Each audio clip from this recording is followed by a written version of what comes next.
Hey guys, this is handcrafted by Jason Cooper. Back out in the shop with another project. But before I tell you what we're working on, be sure to hit the subscribe button here on YouTube and drop some comments in the videos, watch some of the other ones, and stop by my website at woodwork.cooperjason.com and hit the subscribe button there to get the email updates anytime some new content comes out. Well, today we're going to be talking about a corner bookshelf that I want to build in our basement. I've got this kind of empty space near the bottom of the stairs in the basement hallway between the bathroom and the extra bedrooms, and there's just not much you can do there. So we're going to put a bookshelf in there, and not just a normal bookshelf, but a corner bookshelf, which creates some challenges.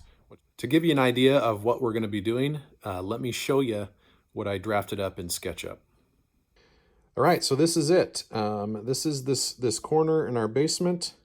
Right here is the door to the bathroom. This is the hall to the extra bedroom. The other extra bedroom is here, and kind of behind and to the left goes into the family room. So it's just this empty space where we didn't have a lot that we could do with it. So we decided to build this shelf. It's basically a built-in. The bottom shelf is 14 inches. The next two shelves will be 12 inches, and then the rest of these 10 because we've got different size of books that we want to incorporate in there. I'm working around some existing outlets and actually an old phone jack and a cable jack. Not sure why they put a cable jack in the corner of the hallway in the basement, but it's there nonetheless. So what I'm doing is basically I'm going to paint the wall behind this whole area the same color I'm going to paint the bookshelf. And the bookshelf won't actually have a back. The wall will be the back of the bookshelf. Then I will build the structure. I've got a couple boxes, top and bottom. I'll have a better picture of that here in a second. Vertical pieces on the side, and then these shelves here. So what I'll do first is build these boxes, just plywood boxes. The front will have a face grade veneer because that will be shown and will be painted. And then I will attach these boxes to each other, same top and bottom. These will be identical. Attach them to each other and get those mounted in the corner. Start at the bottom, get the boxes, get the box set in place, get it leveled off, get it as square as possible in this corner, and then drive some screws into the studs to hold it in place. Then I'll put the side pieces, these vertical plywood pieces without these trim pieces before I get the trim on, in place, attach the bottom, make sure they're plumb, and then I'll use those to hold the top in place with some clamps while I get everything aligned and get it plumb and get it squared up, get it shimmed against the wall, and get it attached with some screws. Then I'll come back and I'll put my shelves in place, and I'm going to shift back over this image. This one, I'm going to end up mitering my shelves and put some biscuits in there to reinforce that joint. Even though I show this as boxed off, I'm actually going to miter that one too, just to keep them consistent. This bottom one will just rest on the plywood box. No big deal. That's pretty easy. But from there up, I'm actually going to have these vertical spacer pieces. So this will be a 1x2 with one edge kind of shaved off flat so that the back corner of each of these shelves will be resting on that piece. And you can't see it, but on the inside over here, I'll have this trim piece will overlap the plywood on the side by 3/8 of an inch. So there'll be a 3/8 inch piece by 3/4 of an inch just inside this trim piece, kind of hidden, that will run from, top of this shelf to the bottom of this one to support this end, both in the front and the back. Same on this side, front and back. And then with this one, be able to set the shelf in place, and it'll be self-supported on the ends. And then I'll work my way up, put a new spacers in, 2 on each end, 1 in the middle, the new shelf in place, and build my way up there. And so it's going to be a little tricky. And each shelf will have this front edge piece will be a 1 inch wide piece. That, in fact, I've got my test piece already ready to go. Be 1 inch wide. That will receive that front edge of the plywood shelf, give it some support underneath, give it a little more rigidity so that those shelves won't sag. This corner trim piece will be 1x2 that's notched out. I have should have some good footage of this later. That will go over that edge or cap out that front edge of the plywood with, again, a little bit left for that vertical spacer piece. And then this side will kind of cap out that trim there. Nice. And then this will be a 3/8 inch thick by 1.5 inch wide piece, just a trim piece to tighten up any gaps along the wall there, and then just a couple of other pieces in here, trim pieces to dress it up. And I'll put a molding across the top along the ceiling as well. But that's the overview of this project. The first step is to get all the plywood ready. This is 2 sheets of face grade plywood. This is birch face grade plywood. And then some of the hidden pieces or the boxes at the top and the bottom of the bookshelf that will be behind everything are just some BCX, I believe it was, plywood. All cut up to strips, the different widths I need. That's the first part. I did not film it because it's just running it through the table saw at the widths that you need. I've got, I think it's 3 or 4 widths for the side pieces, for the top and bottom shelf caps, for the shelves themselves, and then the boxes at the top and the bottom. All here ready to go. The next step is going to be assembling the boxes for the top and bottom. I do that with pocket screws mostly. Getting set up over here with my pocket screw jig. I just have a little single one, real inexpensive, and a clamp worth the money. Get yourself one of those. And I'm going to start putting these together.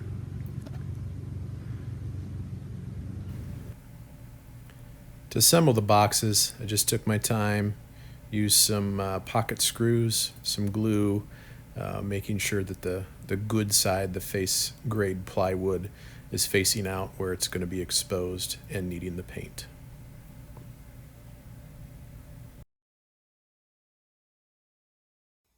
So I'm down in the basement where the shelf is going to go. I've already started the installation process.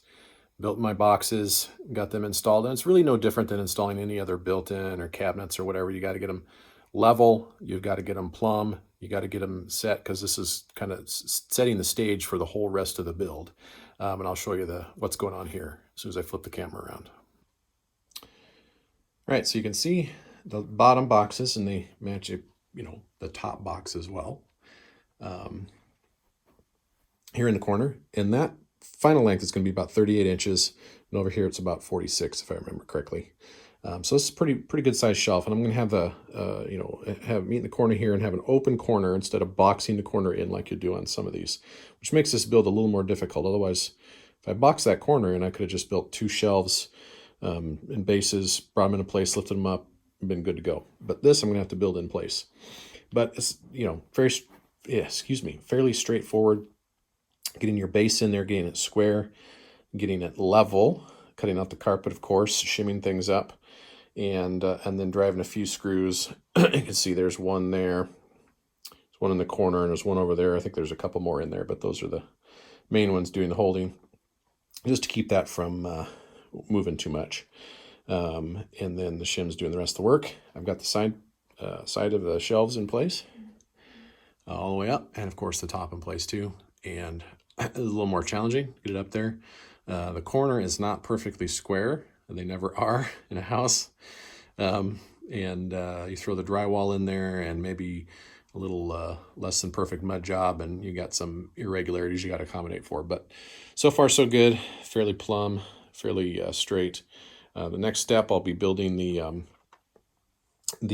corner caps that'll go floor to ceiling along this edge and cover up that edge. You can see there's a little notch down here. I'll actually cut a 2x2, notch out the back side so it'll fit over the front side and trim out that edge, and then it'll overlap onto the side, on this side, and provide a trim piece on that side as well. So that's on to the next step.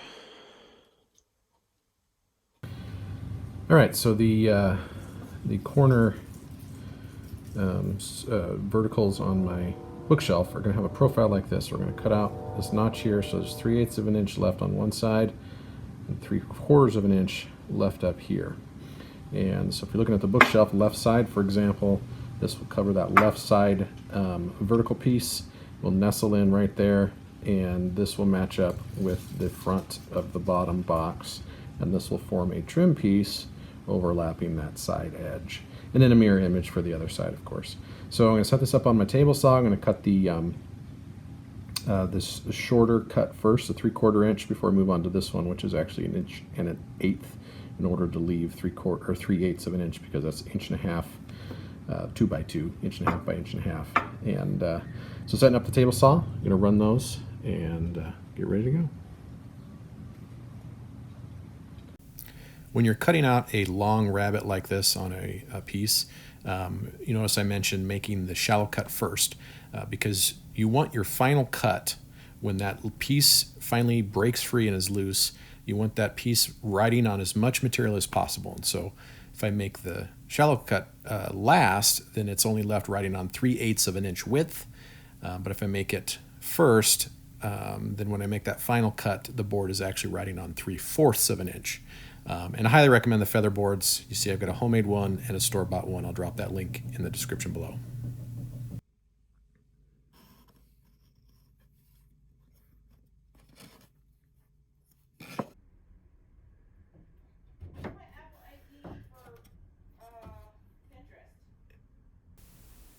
All right, so now with the vertical trim piece in place, I can move on to the next step. And that is milling up all of the vertical spacer pieces and the trim for the front edge of the shelf, which I'm working on here. I showed this at the very beginning, but it's a 1 inch wide by 3/4 inch piece with a 1/4 inch deep rabbet on the back that is 3/4 of an inch wide to be the front edge of the shelf. So once it's cut, it'll cover the front edge of the shelf, have a lip to rest on, take some glue and some pin nails, and it will give that front edge of the shelf a lot of extra support. So now I've got all my vertical spacers cut and my shelf trim cut. It's time to move on to the shelves themselves, which I'll miter on my miter sled. Once I have them mitered, I'll start dry fitting them in place along with the spacers to make sure that it's going to work out before I biscuit them and clamp them up to dry. All right, once the glue is dry, I'll take some time to sand the shelves, get them nice and smooth, and it's time for paint. I like to paint these while they're, before I install them. It's much easier to get in there and paint them, flip them over, paint the other side. Just makes the process a little easier. I'll have to end up doing some final touch-up paint once they're installed, but this makes it a lot easier.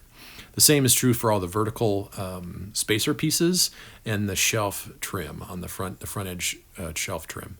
I'll paint them before I install them to make it a lot easier, and then that way, once it's installed, I'll still have to go back and do some touch-ups, but the majority of the painting will be done when I can just do it on a flat surface right in front of me instead of in all the nooks and crannies of the shelf. So once everything's painted, it's time to install. I just use some glue and my pin nailer and just start from the bottom and work my way up. Once I get the bottom shelf done, put the vertical spacers in place, then put the next shelf in place, put the front edge shelf trim on, and then just repeat the process, bottom to top. Put the spacers in place, next shelf in, and just work my way up.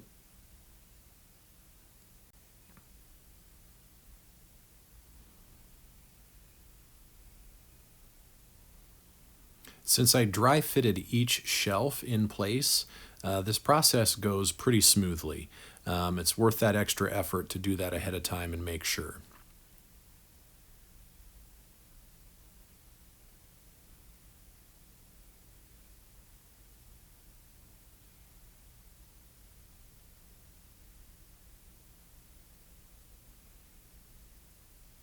The last couple shelves I had to put in place at the same time because I had to have enough room to tilt them and get them in the corner before I could lay them flat in place on their spacers. It took a little work, but it worked out okay.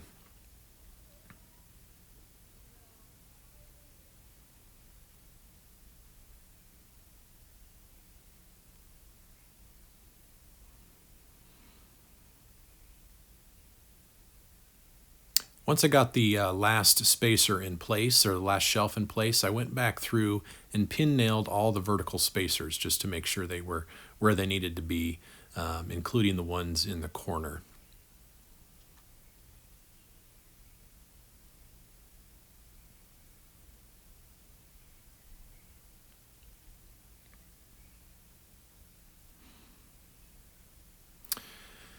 This bottom edge had a little gap since it was against the wall and didn't have a attached back, and so I was going to caulk it to make sure stuff didn't fall down there.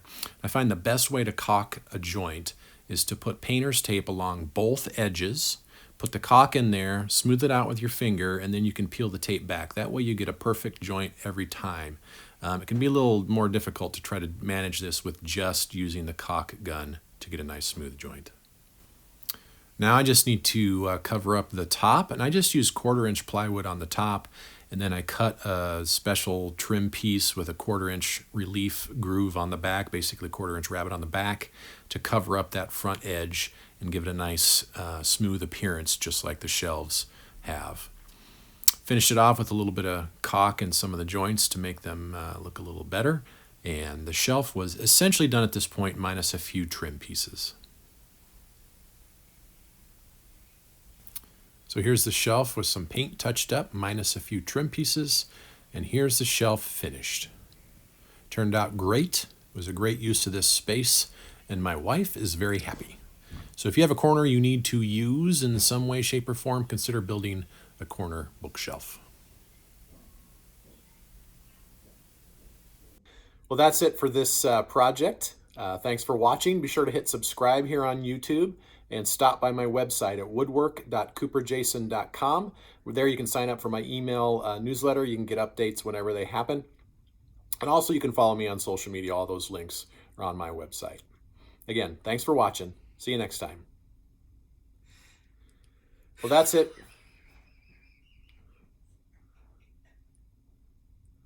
Never film these when your wife is in the room. 3, 2, 1.